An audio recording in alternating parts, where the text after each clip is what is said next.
बिस्मिल्लाहिर्रहमानिर्रहीम। अस्सलाम वालेकुम। इस वीडियो में हम किताब अहयाउल उलूम जिल्द नंबर 2 यानी बुक नंबर 2 को आगे कंटिन्यू करेंगे। उससे पहले अगर आपने सब्सक्राइब नहीं किया तो सब्सक्राइब कर लें और बेल आइकन प्रेस कर दें। तो शुरू करते हैं।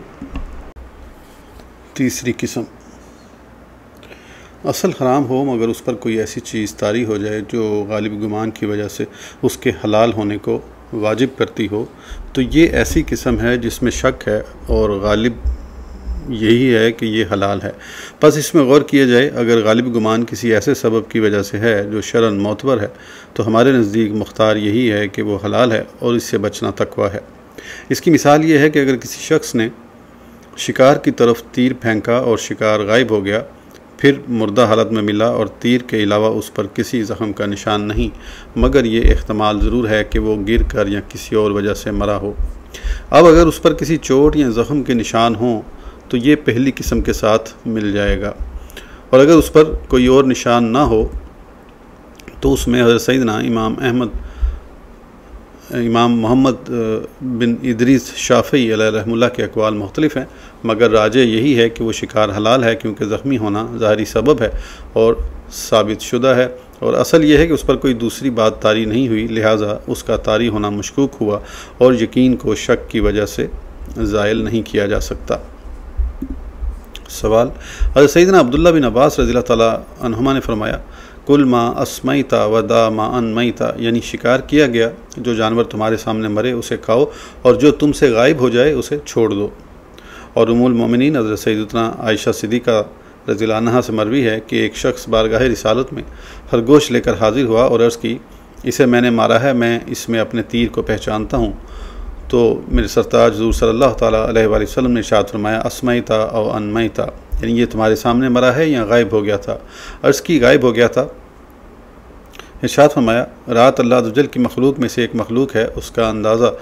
अल्लाह अज़्ज़ व जल के सिवा कोई नहीं कर सकता। हो सकता है कि उसके कत्ल पर किसी और शय ने मदद की हो। यूँ ही हज़ूर नबी अकरम सल्लल्लाहु ताला अलैहि वसल्लम ने हज़रत सैयदना अदी बिन हातिम रज़ियल्लाहु अन्हु के सिखाए हुए शिकारी कुत्ते के बारे में इरशाद फरमाया, व इन अकाला फ़ला ताकुल फ़इन्नी अख़ाफ़ु अन यकूना इन्नमा अमसका अला नफ्सिही, यानी अगर वो शिकार में से खा ले तो तू मत खा, मुझे अंदेशा है कि उसने उसे अपने ही लिए पकड़ा हो। और गालिब यही है कि सिखाया हुआ कुत्ता अपनी आदत नहीं भूलता और शिकार को अपने मालिक के लिए ही पकड़ता है। इसके बावजूद हुज़ूर सल्लल्लाहु ताला अलैहि वसल्लम ने उन्हें मना फरमाया, और तहकीक ये है कि खिल्लत इसी सूरत में साबित होती है जब सबब मुकम्मल हो जाए, और सबब की तकमील ये है कि मौत की तरफ इस तरह ले जाए कि दूसरी बात उस पर तारी ना होती हो, हालांकि उसमें शक किया गया है,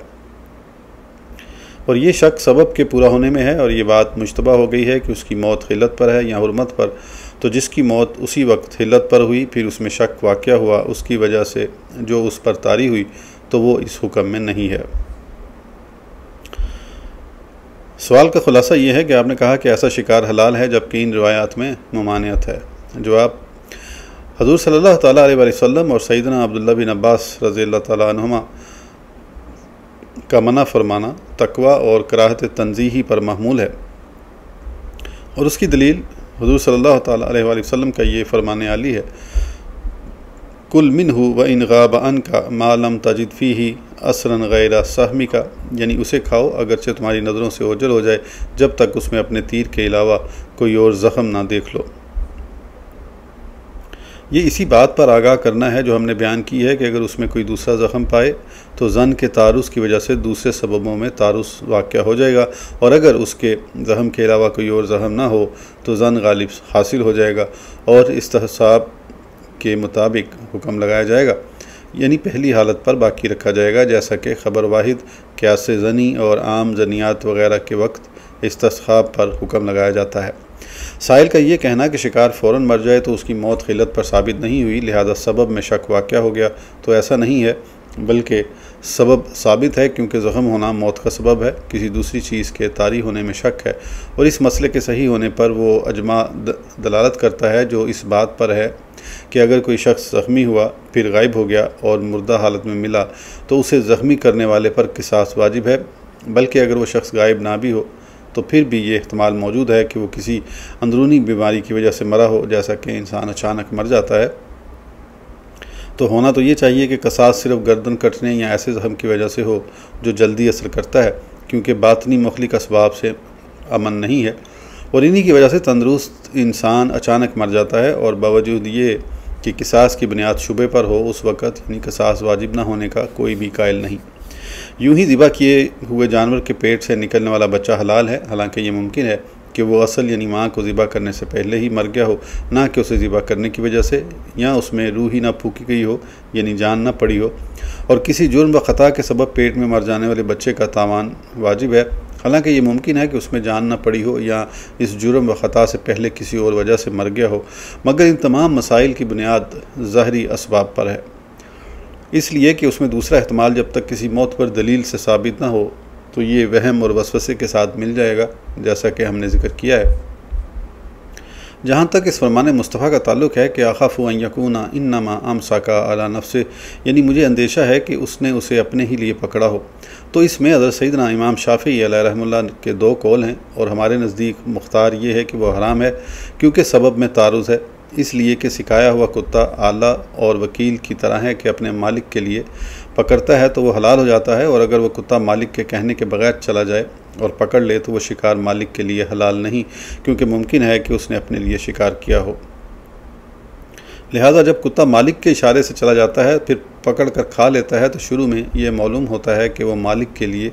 आला की तरह है और उसके वकील और नायब की हैसियत से कोशिश कर रहा है। फिर जब वो खाना शुरू कर देता है तो पता चलता है कि उसने अपने लिए शिकार किया था, मालिक के लिए नहीं। बस दलालत करने वाले सबब में तारुज़ आ गया तो इख्तमाल भी मुतारज़ हो गया, और असल हुर्मत है तो इस्तिहाब हाल पर हुक्म लगाया जाएगा और हुर्मत शक की वजह से ज़ायल नहीं होगी।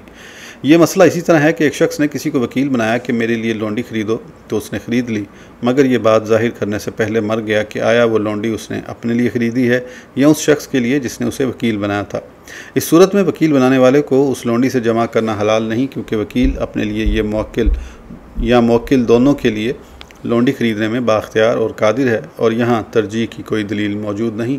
और असल हुर्मत है, लिहाजा उसे पहली किस्म के साथ मिलाया जाएगा, ना कि तीसरी के साथ। चौथी किस्म यह है कि हलाल होना मालूम हो मगर उस पर गलबा ज़न के लिए शरन मोतबर सबब के ज़रिए हराम करने वाली बात के तारी होने का गुमान गालिब हो जाए तो इस्तिहसाब उठ जाएगा और हराम होने का हुक्म लगाया जाएगा, क्योंकि हम पर यह बात ज़ाहिर हो चुकी कि इस्तिहसाब ज़ईफ़ है और गालिब गुमान की वजह से उसका हुक्म बाकी नहीं रहता। उसकी मिसाल यह है कि किसी का गौर फ़िक्र पानी के दो बर्तनों में से एक की निजासत की तरफ ले जाए, एक मुअय्यन दलील पर एतमाद करते हुए जो गालिब गुमान को वाजिब करती है, तो उसका पीना हराम होगा, जैसे उससे वज़ू करना ममनू है। इसी तरह अगर कोई शख्स कहे अगर ज़ैद उमरू को तन्हा कत्ल करे या ज़ैद तन्हा शिकार को मारे तो मेरी बीवी को तलाक है, चुनाचा उसने उसे ज़ख्मी कर दिया और वो गायब हो गया, फिर मुर्दा हालत में मिला तो उसकी बीवी उस पर हराम हो गई, क्योंकि ज़ाहिर यही है कि उसने शिकार को तन्हा मारा है, जैसा कि पहले गुजरा। हज़रत सैयदना इमाम शाफ़ी अलैहिर्रहमतुल्लाह ने फरमाया अगर किसी ने हौज़ में ऐसा पानी पिया जिसकी हालत मुतग़य्यर थी तो उसमें यह भी एहतमाल है कि ज़्यादा देर ठहरने की वजह से बदबू पैदा हो गई हो, और ये भी एहतमाल है कि निजासत पड़ने की वजह से मुतग़य्यर हो गया हो, फिर भी उसे इस्तेमाल कर सकता है। और अगर उसने देखा कि हिरन ने उसमें पेशाब किया है, फिर पानी में तब्दीली देखी और ये एहतमाल है कि पेशाब की वजह से आई है या ज़्यादा ठहरने की वजह से, तो उसको इस्तेमाल करना जायज़ नहीं, क्योंकि पेशाब जो देखा गया ऐसी दलील है जो निजासत के एहतमाल को गालिब करती है, और ये हमारे बयान करदा की मिसाल है, और ये इस गालिब गुमान की सूरत है जिसको ऐसी अलामत की तरफ मंसूब किया जाए जो किसी ऐन शय के मुतल्लिक हो। अलबत्ता गालिब गुमान जो ऐसी अलामत की तरफ मंसूब ना हो जो किसी ऐन शय के मुतल्लिक हो, तो उसमें हज़रत सैयदना इमाम शाफ़ी अलैहिर्रहमतुल्लाह के अक़वाल में इख्तलाफ है कि आया असल हिलत उससे ज़ाइल हो जाएगी या नहीं, क्योंकि मुशरिकीन और आदि शराबी के बर्तनों से वज़ू करने और खुदी हुई कब्रों और रास्ते के कीचड़ में नमाज़ पढ़ने के बारे में इनके अक़वाल मुख्तलिफ़ हैं, और कीचड़ से मुराद इतनी मिक़दार है जिससे बचना मुश्किल हो। शाफ़ी उलमा इकराम रहमतुल्लाह इसकी वजाहत यूँ फरमाते हैं कि जब असल और गालिब में तारुज़ हो तो एतबार किसका होगा, और ये कायदा आदि शराबी और मुशरिकीन के बर्तनों के पीने के हलाल होने में जारी होगा, क्योंकि निजस का पीना हलाल नहीं है, तो निजासत और हिलत यानी हलाल होने का माखज़ एक है, और उनमें से एक में तरद्दुद दूसरे में तरद्दुद को साबित करता है, और मुख्तार ये है कि एतबार असल का है, और अगर अलामत का ताल्लुक़ शय की ज़ात से ना हो तो असल का इर्तफा साबित ना होगा। अनकरीब इसका बयान दलील के साथ शुबे के दूसरे मुकाम में आएगा और वो हलाल और हराम के इख्तलात का शुबा है। इससे इस हलाल का हुक्म भी वाज़ेह हो गया जिसमें किसी सबब मुहर्रम के तारी होने का शक या ज़न गालिब हो, और इस हराम का हुक्म भी ज़ाहिर हो गया जिसमें किसी हलाल करने वाली बात के तारी होने का शक या ज़न गालिब हो। नीज़ यूँ ही ऐन शय में मौजूद अलामत की तरफ मंसूब ज़न और गैर मंसूब ज़न में फ़र्क ज़ाहिर हो गया। इन चारों इक़साम में जिनके बारे में हमने हलाल होने का हुक्म लगाया वो पहले दर्जे की हलाल हैं और इख्तियार तरक करने में है, लिहाजा उन पर अमल करने वाला सालिहीन और मुत्तकीन के ज़ुमरे में नहीं आएगा, बल्कि उन आदिल लोगों में से होगा जो शरई फतवा की रूह से ना तो फासिक हैं और ना ही गुनाहगार और ना ही उखरवी सज़ा के मुस्तहिक। अलबत्ता जिसे हमने वसवसों के साथ मिलाया है उससे बचना तकवा में हरगिज़ दाखिल नहीं। शुबा का दूसरा मुकाम यह है कि हलाल और हराम के इख्तलात यानी बाखिम मिल जाने से शक पैदा हो जाए और मामला मुश्तबा हो जाए और दोनों जुदा ना हो सकें तो उसकी 3 सूरतें हैं। नंबर 1, दोनों तरफ से तादाद इतनी ज़्यादा हो कि शुमार ना हो सके। नंबर 2, किसी एक तरफ की तादाद शुमार ना हो सके। नंबर 3, दोनों तरफ की तादाद काबिल शुमार हो। इख्तलात की तीसरी सूरत की फिर 2 इक़साम हैं। नंबर 1, इख्तलात ऐसा गडमड हो जाए कि अशिया को इशारे के साथ जुदा न किया जा सके, जैसा कि मायात यानी बहने वाली चीज़ों का बाहम मिल जाना। नंबर 2, इख्तलात मुबम हो मगर बाहम मिलने वाली अशिया को इशारे के साथ जुदा किया जा सके, जैसे गुलामों, मकानों और घोड़ों का आपस में मिल जाना। दूसरी किस्म की फिर 2 सूरतें हैं। नंबर 1, बाहम मिल जाने वाली अशिया से उनकी ज़ात मकसूद हो, जैसे सामान, असबाब। नंबर 2, उन अशिया से ज़ात मकसूद ना हो जैसे राजुल वक्त नकदी यानी कैश। दूसरे मुकाम की 3 किस्में मज़कूरा तकसीम से 3 किस्में हासिल होती हैं। नंबर 1, कोई मखसूस चीज़ काबिल शुमार अशिया में मिल जाए। नंबर 2, काबिल शुमार हराम चीज़ नाकाबिल शुमार हलाल चीज़ में मिल जाए। और नंबर 3, नाकाबिल शुमार हराम चीज़ नाकाबिल शुमार हलाल चीज़ में मिल जाए। पहली किस्म, कोई मखसूस चीज़ काबिल शुमार अशिया में मिल जाए, जैसे कोई मुर्दार किसी ज़िबाशुदा 1 बकरी या 10 बकरियों में मिल जाए, या रज़ाई बहन 10 नामहरम औरतों में मिल जाए, या 2 बहनों में से एक से निकाह किया फिर शुबा हो गया कि दोनों में से किससे निकाह किया है, तो इन शुबहात से बचना बिल इजमा लाजिम है, क्योंकि इसमें गौर फ़िक्र और इलामात का कोई दखल नहीं। फिर जब इख्तलात काबिल शुमार अदद में हुआ है तो तमाम अशिया एक शय की तरह हो जाएंगी, क्योंकि यकीनी हुर्मत यकीनी हिलत के मुकाबिल आ गई है और उसमें कोई फ़र्क नहीं कि पहले हिलत साबित हो। फिर हराम के साथ इख्तलात हो जाए, जैसे कि परिंदे के मसले में उसने अपनी 2 बीवियों में से एक पर तलाक वाक़े की, या हिलत साबित होने से कबल हराम के साथ इख्तलात हो, जैसा कि किसी अजनबिया के साथ रज़ाई बहन का इख्तलात हो गया और अब वो एक को हलाल करना चाहता है और उसमें हुर्मत के तारी होने में शक वाक़या हो गया, जैसा कि 2 में से एक बीवी को तलाक देने का मामला है, जैसा कि इस्तिहाब के लिहाज से गुजर चुका है। और हमने वहाँ उसके जवाब पर मुतनबा भी कर दिया था कि यकीनी हुर्मत यकीनी हिलत के मुकाबले में आ गई और इस्तिहाब ज़ईफ़ हो गया और शरीयत की नज़र में ख़तरे की जानिब ज़्यादा गालिब होती है, लिहाजा यकीनी हुर्मत को तरजीह दी जाती है। ये मसला उस सूरत में है जब काबिल शुमार हलाल काबिल शुमार हराम में मिल जाए, और अगर काबिल शुमार हलाल नाकाबिल शुमार हराम में मिल जाए तो ज़ाहिर है कि इज्तनाब का वजूब ऊला होगा। दूसरी किस्म यह है कि काबिल शुमार हराम नाकाबिल शुमार हलाल में मिल जाए,